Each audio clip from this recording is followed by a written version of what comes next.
제자들이 예수님께 나와서 무엇이든지 우리가 구하는 바를 우리에게 하여 주시기를 원하옵나이다 그렇게 말하고요. 37절에 주의 영광 중에서 우리를 하나는 주의 우편에 하나는 좌편에 앉게 해 주옵소서 그렇게 이야기합니다.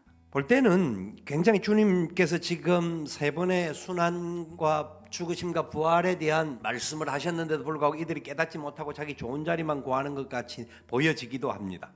그런데 이 사람들의 생각은 주님의 말씀하시는 것을 그대로 믿었다라는 데 있습니다. 요한복음 14장부터 16장까지의 말씀을 보면 특별히 주님께서 너희가 지금까지는 구하지 아니하였는데 했는데 구하라. 내 이름으로 구하면 무엇이든지 원하는 대로 이루어질 것이다 하는 약속의 말씀을 이미 이들이 들었습니다. 마태복음 19장 28절에 보면 영광의 자리에 앉게 되면 12제자 모두가 영광의 보좌에 앉게 될 것이고 그리고 12지파들을 다스리게 될 것이다 라고 하는 말씀이 주님께서 그들에게 이미 해주신 말씀입니다. 그러다가 보니까 야고보와 요한이 주님이 말씀해 주신 것은 단순하게 받아서 그 말씀에 대한 마음에 자기의 확신은 있었는데 그 말씀이 가지고 있는 본질적인 의미는 정확하게 알지를 못한 거예요. 주님께서 그 다음에 38절에 이렇게 대답을 하십니다.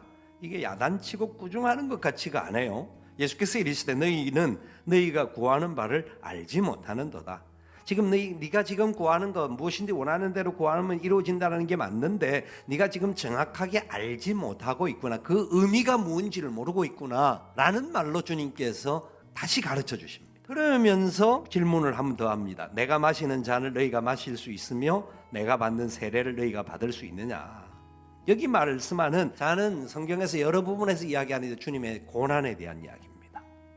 주님이 이 땅에 오심에 대한 이야기도 포함되고 주님이 고난당하심, 이 땅에서 만났던 수많은 아픔, 하나님의 심판, 그리고 죄의 벌, 이런 가치가 이 잔 안에 성경의 의미가 담겨져 있습니다. 그래서 주님이 그 잔을 마실 수 있느냐라고 묻습니다. 내가 받는 세례를 너희가 받을 수 있느냐 묻는데 이 세례의 의미는 결국은 베드로전서에서 이야기하듯이 물에 빠진다라는 부분인데 이 말은 다른 말로 이제 정리를 해보면 세례는 자신의 죽음에 대한 이야기입니다. 그리고 우리가 세례를 받을 때 내가 그리스도와 함께 십자가에 못 박혀 죽었다라는 신앙 고백과 간정이 전제되어지는 겁니다.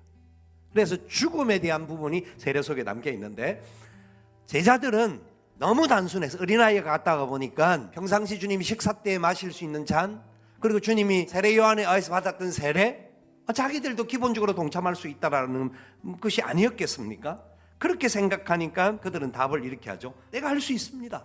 우리가 할 수 있습니다. 그러니까 예수님께서 다시 그들에게 니네들이 지금은 당장은 그냥 내가 주는 잔과 세례에 대하여서 어떻게 이해를 못하고 있지만 나중 가면 내가 마시는 잔과 내가 받았던 세례를 받게 될 것이다. 이 말은 무슨 말입니까?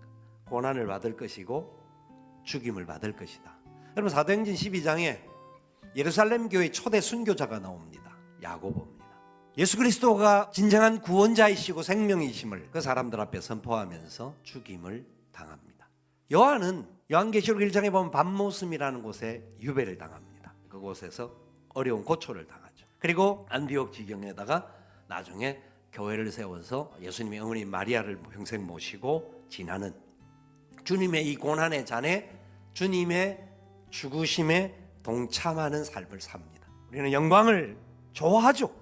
좋은 자리, 우리 영광을 누린다라는 건 나쁜 것 아닙니다. 그러나 이 땅에서 영광을 누리기 위해서 그리고 영원한 하늘나라의 영광의 자리에 들어가기 위하여서 우리는 이 땅에서 고난도 함께 받을 수밖에 없는 겁니다. 45절은 예수님이 오신 목적을 말씀하고 계십니다. 섬김을 받으려 함이 아니라 섬기기 위함이다.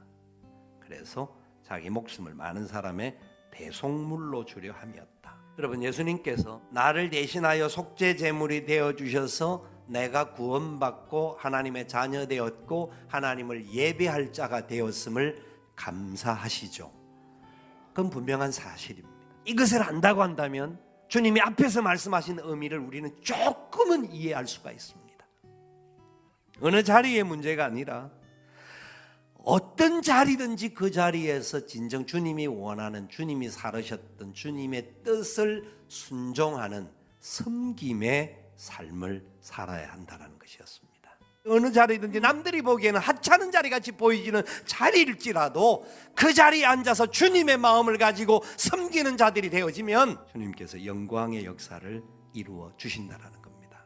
저와 여러분들도 이 땅을 걸어가는 순간순간마다 주님의 이름을 높일 줄 아는, 그래서 주님의 얼굴을 묵상하고 주님과 함께 동행하는 복된 삶을 사셔서 우리 때문에 다른 사람들이 소망을 얻고 힘을 얻고 우리 때문에 예수 그리스도를 알지 못하는 영혼들이 주께로 돌아오는 은혜의 역사가 나타나게 되는 일에 쓰임받는 저와 여러분 되시기를 예수님의 이름으로 축원을 드립니다.